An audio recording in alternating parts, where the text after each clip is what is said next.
वृंदावन में एक भोंदू रहता था।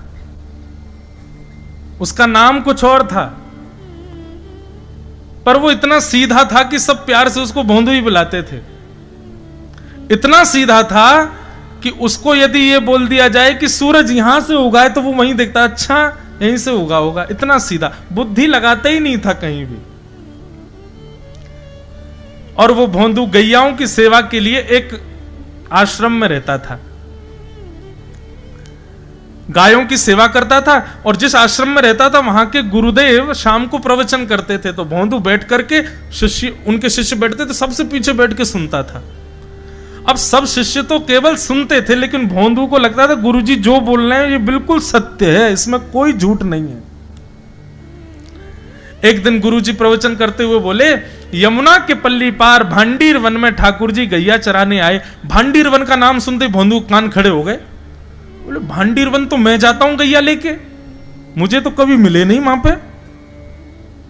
अरे मुंह में ही कमी होगी, मुंह में ही सामर्थ्य नहीं होगी उनको देखवे कि मैं ही नहीं देख पाए होंगे। वो तो आते होंगे वहां पे, मुझे ना दिखे होंगे। आज भोंदू ने पहली बार जिज्ञासा करी, गुरुदेव ठाकुर जी दिखते कैसे हैं? तो गुरुदेव भी हंस गए, अच्छा भोंदू पूछ रहा है, बैठ जाओ बताते हैं। बोले बरहा पीड़म नटवर वपु कर्णयो कर्णकारम विभ्रदवा सह कनक कपिसम वैजयंतीं च माला रंध्रान वेणो अधर सुधया पूरयल गोप वृंदै वृंदारण्यं स्वपदरमणं प्राविशद गीत कीर्ति प्राविशद गीत कीर्ति।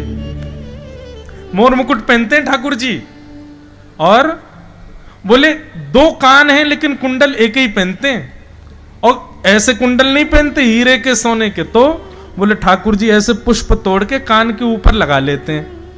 और बोले फिर बोले कभी ठाकुर जी इस कान में पहनते हैं, और कभी ठाकुर जी का मन भर जाता है तो यहां से निकाल के इस कान में पहन लेते हैं। दोनों कानों में एक ही कुंडल को फेर फेर के पहनते हैं। हमारे पूज्य नाना जी तो कहते, वो तो और सुंदर वर्णन करते। वे क्या कहते, बोले लाला कर्णयोः कर्णकारम। अब कान तो बहुवचन है और कुंडल एक वचन है, एक कुंडल दोनों कानन में कैसे? बोले ठाकुर जी एक तरफ मधुमंगल चले एक तरफ श्रीदामा, तो जब मधुमंगल की तरफ ठाकुर जी कुंडल पहन ले तो श्रीदामा के लाला महा बढ़िया ना लग रहा कुंडल यहां पहन याकू।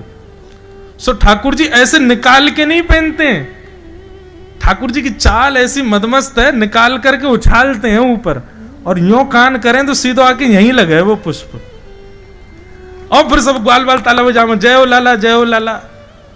फिर नेक दूर चलते हुए ठाकुर जी फिर निकालें और फिर उछालें, फिर यहां पर रखें। फिर ठाकुर जी की देखा देखी मधुमंगल श्रीदामा भी उछालें, कोई के सिर पर जावे, कोई की नाक पर जावे, कोई नीचे गिर जाए, कान में नहीं आवे। तो कर्णयोः कर्णकारम। और कैसे ठाकुर जी? बोले विभ्रदवासः कनक कपिसम वैजयंतीं च मालां। ठाकुर जी पीली पीतांबरी, जैसे हमने ये बगलबंदी सफेद पहनी है ना, ऐसी ठाकुर जी पीली पहनते, पीली पीतांबरी। और माला कैसी पहनते हैं? बोले हम लोग तो इतनी माला गले यहां छाती तक आती है, ठाकुर जी ऐसी पहनते हैं पूरी पैरों तक जाए। ये देखो पीछे खड़े हैं, इतना गहना कौन पहने हैं, पैरों तक पहनते हैं ठाकुर जी। इसके पीछे भी कारण है, क्योंकि ठाकुर जी वृंदावन में पैरों में पादुका नहीं पहनते। सोचो उस वृंदावन में हम जूता चप्पल पहन के घूमते हैं, ठाकुर जी नंगे पांव घूमते थे। तो यशोदा मैया कहती लाला पादुका क्यों ना पहने? बोले मैया मेरी बछिया बछड़ा भी तो नंगे पांव घूमे, तो मैं क्यों पादुका पहनूं, इनको भी पहना दे तो मैं पहन लूंगा। मैया बोली लाला तू भी बड़ो भोरो है, गैया थोड़ी पादुका पहने। बोले मैया तो मैं भी ना पहनूंगा। तो यशोदा मैया क्या करती है, बड़ी बड़ी माला पहनाती है लाला को। क्यों? बोले लाला सीधो तो चले ना है, ठोकर मार तो चलेगो तो पुष्प टूट टूट के आगे गिरेंगे, तो लाला पाम रखेगो तो लाला के चरणन में कोमलता आ जाएगी, लाल जी के चरणन के नीचे पुष्प आ जाएंगे। तो वही जयंतीम च माला। और बोले रंध्रान वेणु अधर सुधया, अपने अधर की तकिया पर उस बांस को लिटा करके ठाकुर जी अपनी कोमल उंगलियों से उसके चरण दबाते। नाक का मोती मानो उसके लिए छत्र का काम करता है। आंखों की पलकें वंशी बजाते समय जब खुलती हैं बंद होती हैं तो मानो दो दो दो दो सेवक अपने हाथ में पंखा लेकर के उस बांस की सेवा कर रहे हैं। क्यों? अरे भैया, या बांस ने गर्मी सही, सर्दी सही, वर्षा सही खड़ी रही, बंसी बनाने वाले ने या को बीच में ते आके काट दियो, वाकू भी सहो, छील दियो तब भी सहो, सरिया ते या में छेद कर दिए तब भी सहे। इतने सहवे वारे की तो मैं सेवा ही करूंगा अपने होठ पे बैठा करके। रंध्रान वेणो अधर सुधया पूरयन गोप वृंदई वृंदारण्यम स्वपद रमणम प्राविशद गीत कीर्ति। और ठाकुर जी क्या करते हैं, बीच बीच में बंशी बजाते समय नेत्र खोलते हैं और जैसे यहां से मधुमंगल बुलावे लाला, तो ठाकुर जी ऐसे नहीं देखते, ऐसे देखते हैं कटाक्ष नेत्रों से। यहां बुलावे तो ऐसे देखते हैं, और वही नेत्र कटाक्ष ऐसे हैं कि जो देख ले वहीं घायल ले जाए। ऐसे ठाकुर जी के नेत्र। ऐसे रूप को देखने के लिए गोपियां सब अटारियों पर खड़ी हैं, खिड़कियों पर बैठी हैं ठाकुर जी के रूप को। गोपियां श्रीमद् भागवत के वेणु गीत में कहती हैं, अक्षणवताम फलमिदम न परम विदाम। इन आंखों से यदि आपने अपने संपूर्ण 100 वर्ष की आयु में श्री कृष्ण को नहीं देखा तो आपने कुछ नहीं देखा। इतने सुंदर हैं श्याम सुंदर। अब ये भोंदू सुन रहा था पीछे बैठा बैठा, उसके तो नेत्र बंद हो गए। मन में सोच लिया, कल तो भंडीर वन गैया चरावे जाऊंगो, देख के ही आऊंगो कहां है ये कन्हैया। गुरु जी कह रहे हैं तो निश्चित है भंडीर वन में आते हैं ठाकुर जी। भोंदू अपनी गैया लेकर के भंडीर वन पहुंच गया। गैया चर रही थी, अब भोंदू ढूंढ रहा है, कभी वृक्ष के नीचे जाके देखे, कभी कहीं देखे, कभी ढूंढे कहीं से चंदन की सुगंधी आ जाए। गुरुजी बता रहे थे उनमें से चंदन की सुगंधी आती है तो पृथ्वी पर नासिका रख करके कहीं पैर के निशान दिख जाते तो उनको सूंघ, ताकि इसमें चंदन की सुगंधी हो, क्या पता कन्हैया यहीं कहीं हो। इतने भाव से, इतने प्रेम से और इतने भोलेपन से ढूंढने लगा ठाकुर जी को। और ठाकुर जी नहीं मिलते ना तो अपने आप को ही कोसता, मोह में योग्यता ना होगी, यही मारे ना मिल रहे, ठाकुर जी तो यही है। गुरु जी की बात गलत नहीं है, ठाकुर जी तो यही है। उसके उस सहज भाव पर, उसके उस सरल भोंदूपने पर ठाकुर जी रीझ गए। और इतने में ही भोंदू हताश निराश उदास बैठा था, खुद को कोस रहा था, मुंह में योग्यता ना है, मुंह ठाकुर जी मिलना है रहे। इतने में ही देखा सामने से असंख्य गायों का झुंड आ रहा है। और भोंदू ने जैसे उन गायों को देखा, ऐसी गाय कभी देखी नहीं, अलग गाय, सींग चमक रहे हैं, सींगों के ऊपर के भाग में सोने चांदी मड़े हुए हैं, ऐसी ऐसी सुंदर सुंदर तंदुरुस्त गैया। और जैसी उन गायों ने बीच से मार्ग छोड़ा, तभी देख रहा है भोंदू पीतांबरी पहनी है, गले में वैजंती माला धारण की है, सिर पर पाग पहनी है, एक कान में कुंडल है, मंद मंद मुस्कुरा करके दतुइयां दिखा रहे हैं, कटाक्ष नेत्रों से कभी इधर देख रहे हैं कभी उधर देख रहे हैं, अपनी वेणु को कमर में कस करके गैयाओं के गले में गलवैयां डाल करके श्याम सुंदर भोंदू की तरफ चलते भय आ रहे हैं। ये दृश्य देख करके हाथ पांव कांपने लगे भोंदू के, नेत्रों से अविरल अश्रुधार गिरने लगी। श्याम सुंदर को देख करके वहीं दंडवत करने लगा। उसको लगा मेरे पास तो आएंगे ही नहीं है, वहीं से मुड़ जाएंगे, अब मैं उनके पास जाके उनको असहज नहीं करूंगा, यहीं से देख लूं, यहीं से प्रणाम कर लूं। लेकिन जैसे जैसे प्रणाम करके ऊपर देखता, ठाकुर जी और पास आ रहे हैं, और पास आ रहे हैं, और पास आ रहे हैं। जैसे ही ठाकुर जी आकर के बैठे, भोंदू के पास शब्द नहीं है, हाथ पैर कंपित हो रहे हैं, उसको सूझ ही नहीं रहा करूं क्या मैं, इनके लिए क्या बिछाऊं, कहां बैठाऊं। ठाकुर जी ने अपने आप ही भोंदू के गले में हाथ डाली, अरे तेरा नाम कहा है। जैसे ही ठाकुर जी ने नाम पूछा, भोंदू अपना ही नाम भूल गया, बोले मुझे याद ही नहीं मेरा नाम क्या है, पर प्रेम से सब लोग मुझे भोंदू बुलाते हैं। अब तो भोंदू नाम सुनते ही ठाकुर जी ताली दे दे के हंसने लगे, तेरा नाम भोंदू है? बोले हाँ मेरा नाम भोंदू है। और ठाकुर जी आपको अच्छा लगा? बोले हाँ बहुत अच्छा लगा। आपको नाम कहा है? ठाकुर जी बोले तुम वो ना जाने? बोले जानू तो ना हूं, लेकिन गुरुजी ने जैसा रूप बताया वैसा ही है आपको। तो आप कहीं नंदनंदन तो नहीं हो? ठाकुर जी बोले हाँ मैं नंदनंदन नहीं हूं, यशोदा जी को लाला, नंद जी को लाला। भोंदू बोलो जय हो भगवान, आज आपके दर्शन है गए। गुरु जी और सब बालकन को तो आप शायद रोज ही मिलते होंगे, लेकिन मैं ही अभागो, मोको आप आज ही मिले हो। ठाकुर जी बोले अब चल बात मत बनावे, जल्दी कछु खवा, मुझको भूख लग रही है। भोंदू एक कपड़े में रोटी बांध के उसमें मिर्च और गुड़ रख करके लेके गया। 2 रोटी थी। भोंदू ने जैसे ही खोली, एक रोटी ठाकुर जी के सामने धर दी, एक अपने पास रख ली। बोले मैं भी तो खाऊंगा। ठाकुर जी ने बढ़िया रोटी ऐसे घुमाई और प्रेम से गुड़ खामे और रोटी पान लगे प्रेम से। और ठाकुर जी तो चप चप करके नेक देर में पा गए। भोंदू तो भूल ही गए, मुंह खानो भी वो ठाकुर जी को ही देख रहा है। ठाकुर जी बोले और जोर की भूख लगी, ला अपनी रोटी दे दे।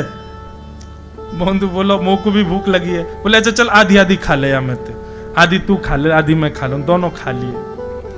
कल ते नेक्स्ट से ज्यादा सी रोटी ले आइयो, भूख ज्यादा लगे। और सुन यही समय आइयो, मिलूंगा कल भी तोते। ठाकुर जी अपने मार्ग पर चले गए। भोंदू इतना प्रसन्न है, बोले आज मुझको ठाकुर जी मिल गए। लौट करके आया, गायों को यथावत बांध दिया, हाथ पांव धो के गैयाओं की सानी करी। गुरुदेव के प्रवचन का समय हो गया। भोंदू पीछे जाके बैठ गया, नेत्रों से बस आंसू ही आंसू निकलते जा रहे हैं। अपने गुरुदेव को प्रणाम करे, इनकी कृपा से ठाकुर जी मिले। उसने किसी को नहीं बताया, उसको लगा सबको ही मिलते हैं भगवान, मुझे ही मिले हैं बहुत दिन बाद। दूसरे दिन भोंदू खूब सारी सामग्री रसोई घर में इकट्ठा करके जाने लगा। किसी ने जाके गुरुदेव से कह दिया कि भोंदू बहुत सारी सामग्री ले जा रहा है। गुरुदेव ने जाके कही भोंदू इतनी सामग्री ले जा रहा हो भैया, वो भंडारो करेगो का? नहीं गुरुजी भंडारो तो नहीं करूंगा, वो नंद नंदन नाम है, वो यशोदा नंदन मदन मोहन, वो अपनी गैया चरा के आए, कल भी आए, मेरी रोटी खा गए, मैं भूखो ही रहेगा कल। या हमारे ज्यादा सी ले जा रहा हूं, बेचारे बहुत भूखे आए कल कि उनको पेट भर जाएगा, मैं भी पा लूंगा। या हमारे गुरुजी आज ज्यादा सामग्री ले जा रहा हूं। गुरुदेव ने मन में सोचा ये बात कोई और कहे तो अविश्वास किया जा सकता है, लेकिन भोंदू झूठ नहीं बोलता। भोंदू कभी झूठ नहीं बोलता, भोंदू की बात पर विश्वास करना ही पड़ेगा। गुरुदेव बोले सुन सुन इधर बैठ। ठाकुर जी आए थे? बोले हाँ। अच्छा, उनका रूप कैसा था? जैसा रूप आपने बताया था ना गुरुजी, बिल्कुल वैसा। ऐसे कटाक्ष नेत्र, मोती जैसे दांत, ठाकुर जी की मुस्कान ऐसी, पाग ऐसी, कान ऐसे। गुरुदेव के तो नेत्र बंद हो गए, वे सब अनुभव करने लगे। लेकिन गुरुदेव बोले रूप कैसा भी बता दे, चरण यदि इसने बता दिए तो मैं मान जाऊंगा कि ठाकुर जी थे। अच्छा तूने चरण देखे? बोले हाँ गुरुजी मैंने चरण देखे। चरण कैसे थे? बोले चरण ऐसे ठाकुर जी, उत्तुंग रक्त विलसन नख चक्रवाल। ठाकुर जी के चरण जब वो चल करके आगे बढ़ते हैं ना तो चिन्ह बन जाते हैं। कहीं ध्वजा बनी थी, कहीं शंख बना था, कहीं कुछ बना था। और उनके जो नखून है ना, उनमें से ऐसा लगता है मानो जैसे कोमल का पराग हो, कमल का पराग हो। और चरणों का रंग कैसा, जैसे मानो जैसे गुरुदेव कमल होता है ना, कमल की आकृति, ऐसे ठाकुर जी के चरण। जब चरण का यथावत वर्णन भोंदू ने कर दिया, गुरुदेव समझ गए। बोले निश्चित ठाकुर जी आते। नहीं तो भोंदू कहां जाने, इतनी बुद्धि नहीं है उस पे कि वो इतना सब कुछ ढूंढ धाड़ के मुझे बताए। भोंदू एक काम करेगा? बोले हाँ। ठाकुर जी आएंगे तो तेरे सखा बन गए? बोले हाँ। तो उनको लेकर के आश्रम आ जा, यहां पे आ जा। भोंदू बोला कि इतने योग्य बालक हैं, लेकिन ठाकुर जी ने किसी से नहीं कही, मुझसे कही है। अगर मैंने ये काम नहीं किया तो मेरा जीवन व्यर्थ है। भोंदू को लगा ठाकुर जी सबसे ही मिलते हैं, गुरु जी किसी से भी कह के बुलवा लेते, मुझको काम दिया। भोंदू ने तो उसको अपने हृदय में ले लिया, अब ये काम मुझे करना है। बोले गुरु जी मैं वचन दे के जा रहा हूं, ठाकुर जी को मैं लेके आऊंगा। जा बेटा। भोंदू वन में चला गया। अब तो उसको मिलने की भी एक्साइटमेंट नहीं है और कोई उसके मन में भाव ही नहीं है। उसको ये है बस ठाकुर जी को मैं ले जाऊं। जाकर के बैठा, ठाकुर जी अपनी गैया चराते भये, बढ़िया सुंदर एक डंडा पर हाथ टांगे भये ठाकुर जी आए। रूप देख करके फिर से भावुक हो गया भोंदू। ठाकुर जी आकर के बैठ गए, बोले चल जल्दी निकाल रोटी, भूख लगी है मुंह को। भोंदू सजाता जा रहा है थाली, ठाकुर जी को देता जा रहा है। बोले जय जय, एक प्रार्थना करूं? बोले करो। आप मेरे संग मेरे सखाओ ना आप? बोले हाँ तेरो सखाऊं तो मेरी बात मानोगे? बोले कहा, आप मेरे संग आश्रम चलो गुरु जी के पास। ठाकुर जी रोटी पाते जा रहे, ठाकुर जी ने अनसुनी कर दी बात। बोले जय जय कछु कहो ना, आप चलोगे ना? ठाकुर जी बोले हम तेरे सखा हैं, तेरे गुरु जी के सखा नहीं है। तू मोते मिल, तू मेरे संग खा, तू मेरे संग रहे, तू कछु कर, तो कुछ सब अधिकार है, लेकिन ये हम गुरु जी ते मिल बाते मिल ये सब हम नहीं करेंगे। हम बस तेरे सखा हैं, तो ये जाने और कोई ये ना जाने। ए जय जय ऐसा मत कहो ना, वे नहीं बताते तो मैं तो आपको देख ही नहीं पाता, मैं तो आपको जानता ही ना हूं। उनने ही तो मुझको बताई कि आप भांडीर बनाते हो, आपका रूप ऐसा है, उनने कृपा करके मुझको आपसे मिलवाए हो, वही हमारी मित्रता के मूल आधार है, उनसे तो मिलवे चलो ना। ठाकुर जी बोले देख ज्यादा जिद मत करे, हमने तो उसे एक बार कह दी हम नहीं जाएंगे नहीं जाएंगे नहीं जाएंगे। ठाकुर जी रोटी पा रहे थे तो भोंदू ने हाथ से रोटी और छनाई, बोले ये भी दो, ये भी गुरु जी की है, लाओ ये मिर्च गुड़ सब दो, ये सब गुरु जी को, ये भी मत खाओ। और सुनो, यदि हमारे गुरु जी से आपको प्रेम नहीं है तो हमको आपसे प्रेम नहीं है। कल ते अपनी गैयान को लेकर कहीं और चरावे जाओ, होंगे तुम नंदन अपने गांव के, मेरे गुरु जी के पास नहीं जाओगे। और सुनो, ये मुंह में जो रोटी रखी जाओ को उगल ले आओ, ये भी गुरु जी की रसोई में बनी है, हमारे गुरु जी से नहीं मिलेंगे। ठाकुर जी बोले अरे भोंदू ने रुक तो, नहीं नहीं नहीं अब तो मैं सुनूंगा ही नहीं, आपने ऐसे कैसे कह दी नहीं जाएंगे, 3 बार नहीं जाएंगे नहीं जाएंगे। और ये भांडीरवन मेरो है, मैं यहां गैया चरावे आऊं, कल से अगर तुम और तुम्हारी गैया दिख गई मुंह को तो तुम्हारी गैयान को लेके मैं चलो जाऊंगा आश्रम, फिर तुम्हारी मैया बाबा तुमको मारेंगे। ठाकुर जी बोले अरे भोंदू इतना नाराज? बोले यदि मुंह से मित्रता रखनी है तो मुंह को वचन देना पड़ेगा कि आप आश्रम चलोगे, और अगर आपने फिर से नहीं कही तो मैं जा रहा हूं वापस, और कभी आपको मुख नहीं देखूंगा, अपना मुख नहीं दिखाऊंगा।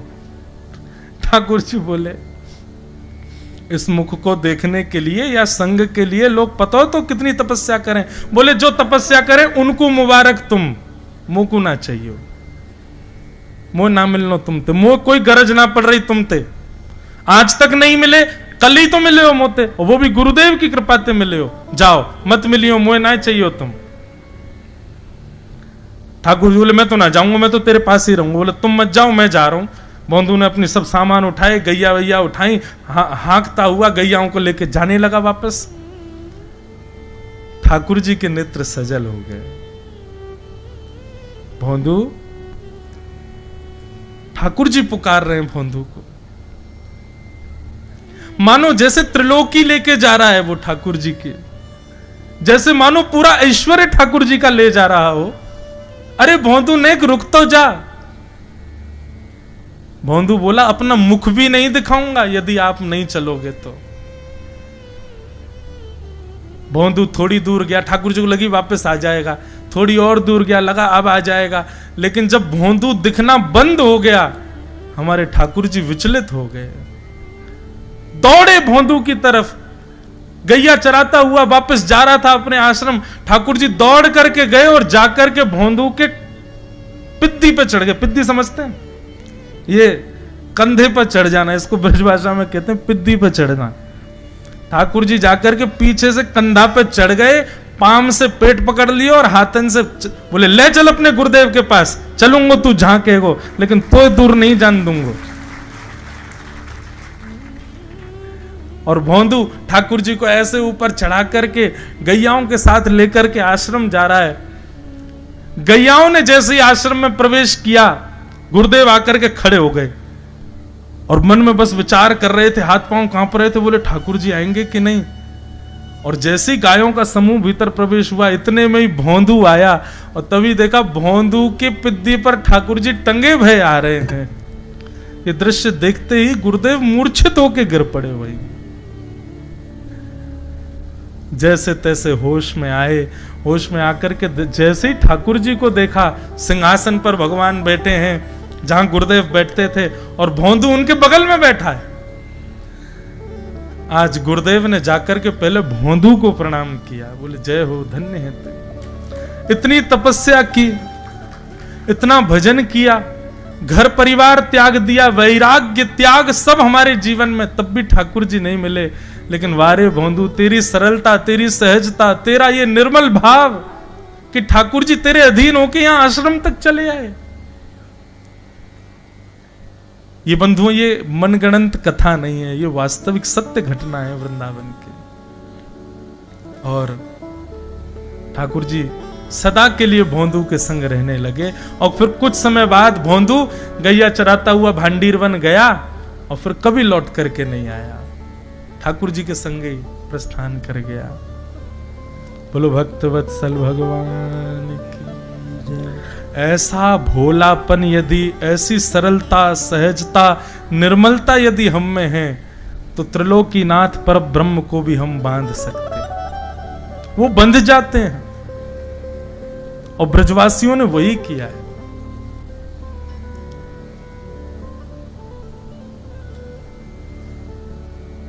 सहजता, सरलता लाओ बंधुओं अपने अंदर। जब लगे कि किसी के प्रति ईर्ष्या प्रकट हो रही है, उसी समय कीर्तन करो। जब लगे किसी के प्रति द्वेष मेरे मन में आ रहा है, उसी समय भजन करो।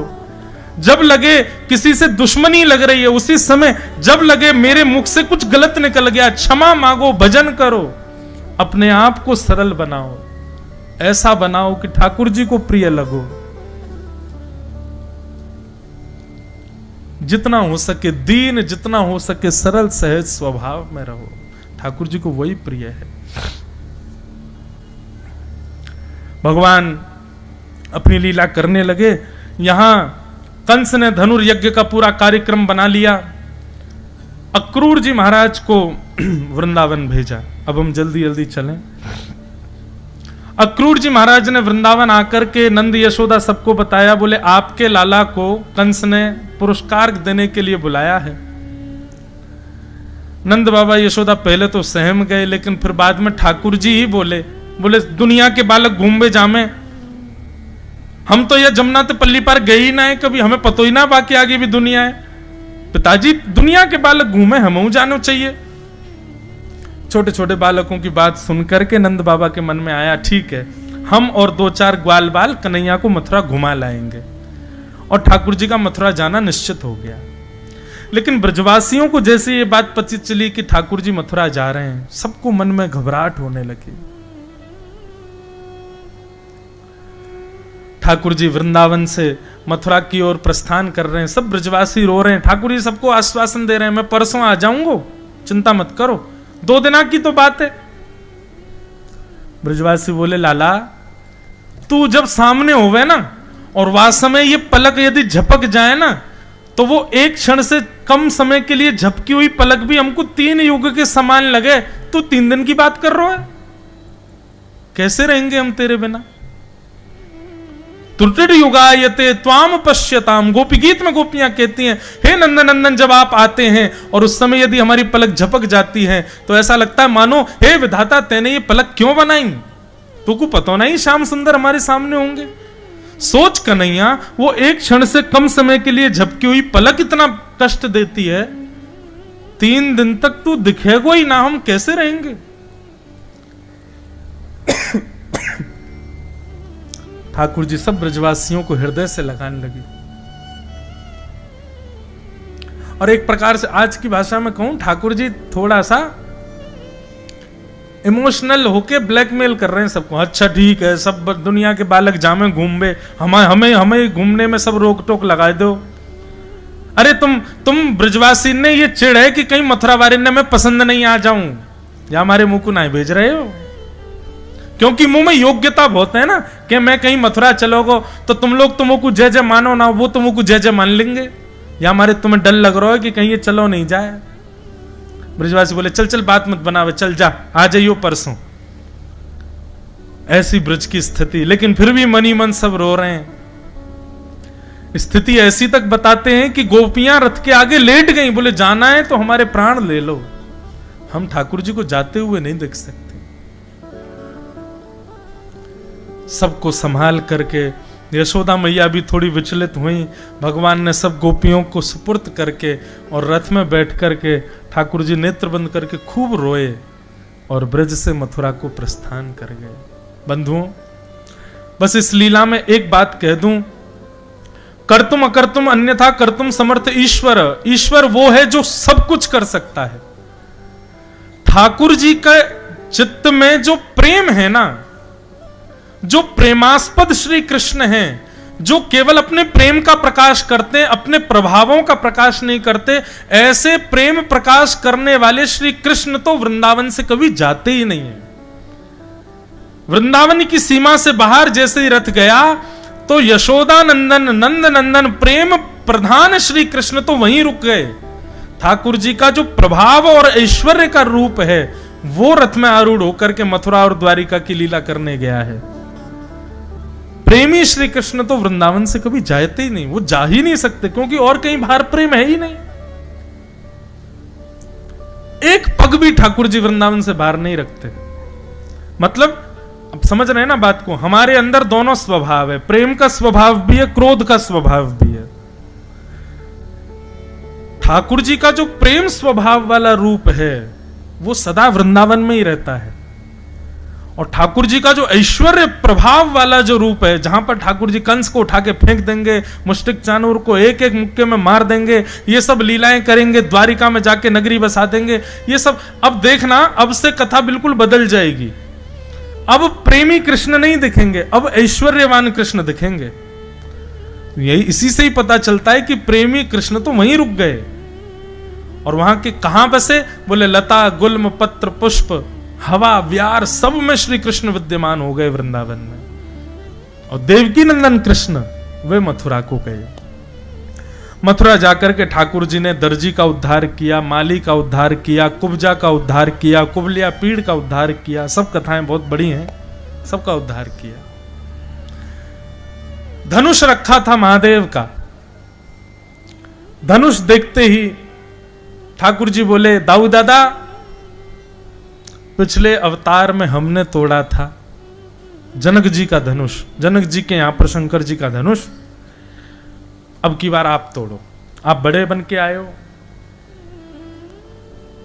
दाऊ दादा बोले, लाला बहुत चतुर है, तब तो तेरो ब्याह एवे बारो या हमारे खुद ने तोड़ दियो, और अब राक्षस मारनो तो यूं करो मैं तोड़ूंगो, तुम तोड़ दो। बहुत चतुर है लाला। अच्छा लाला एक काम कर, बहुत दिन है तेरे हाथ में धनुष बाण देखे ही ना है, एक युग न कर को न एक बार धनुष धारण करके तो दिखा दे बात छवि को। और एक क्षण के लिए ऐसा हुआ, जैसे ही ठाकुर जी ने जाकर के धनुष उठाया, बिल्कुल मानो जनक जी की सभा प्रकट हो गई हो, कृष्ण राम रूप में परिवर्तित हो गए हो। बलराम जी घुटने टेक करके हाथ जोड़ करके बैठ गए कि मानो जैसे लक्ष्मण हो। प्रत्यंचा लेकर के एक बार दो बार तीसरी बार लेकर के जैसे ही तोड़ा, अपने जन के कारण कृष्ण भय रघुनाथ, ठाकुर जी एक क्षण के लिए रघुनाथ रूप में प्रकट हो गए। बलराम जी बलैया ले रहे हैं, जय हो मेरे लाला, कितना प्यारा लग रहा है धनुष बाण हाथ में लेके। आधे धनुष के टुकड़े को बलराम जी ने कंधे पर रखा, आधे धनुष के टुकड़े को ठाकुर जी ने रखा। ये धनुष शंकर जी ने कंस को दिया था और कहा था नारायण के सिवा इस धनुष को कोई तोड़ेगा नहीं, और कंस जो इसको तोड़ेगा वो तुझे छोड़ेगा नहीं। और आज जब ठाकुर जी ने धनुष तोड़ दिया, कंस की सिंहासन हिलने लगा, बोले अब मरा मैं। सैनिकों ने जाकर के कहा, बोले महाराज आप चिंता मत करो, पहले ही टूटा टूटा धरा था, हमने ऐसे जोड़ जाड़ के धर दिया था, बालक कहां तोड़ेगा, आप घबराइए मत, बैठे रहो। सैनिकों को भी पता है कि अब मरने तो वाले हैं, कहीं कृष्ण मारे उससे पहले कहीं ऐसा नहीं हो कि किसी और कारण से इनकी मृत्यु हो जाए। ठाकुर जी युद्ध मैदान में प्रवेश कर रहे हैं। सुखदेव जी वर्णन करते हैं, भगवान सबको अलग अलग रूप में दिख रहे हैं कि मल्लानाम सुनिर्णीनाम नरवर स्त्रीणाम स्मरो मूर्तिमान गोपानां स्वजनो सतां क्षितिभुजां शास्त्रा सुपित्रो शिशु मृत्युर्भोजपतिर्विराट विदुषां तत्त्वं परम योगिनां वृष्णीनां पर देवते तविदितो रंगम गतः साग्रज। बंधुओं, आपका जैसा चित्त होगा ना ठाकुर जी वैसे दिखेंगे आपको। एक ही ठाकुर जी हैं मंदिर में, लेकिन हजारों लोग दर्शन करके आते हैं। कभी बाहर बैठ के सबसे पूछना, सब अलग अलग बताएंगे। अच्छा, अलग अलग मतलब श्रृंगार अलग नहीं, भाव अलग।